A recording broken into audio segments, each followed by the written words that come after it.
Елім дегендер қамын жегендер, адал өрендер, намысы қайнағандар, ел үшін ар үшін қайратын қайрағандар, қазақтың бағы үшін. Сақтан алашым иманың жиғанын байқап аңғалып, жаттылар жанашырды, досылар жаманды, әзәзіл аярлар бар, айырар арамды.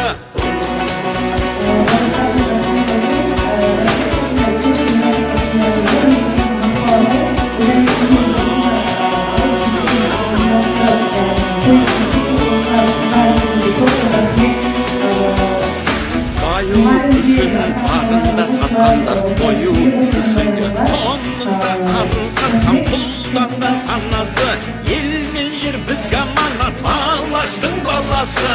Рухың кешегі қайда, қазағым қайда барасың, мұңым сен жатсам тұрсам жанымның ардағы, бауырлық бірлігінде бар.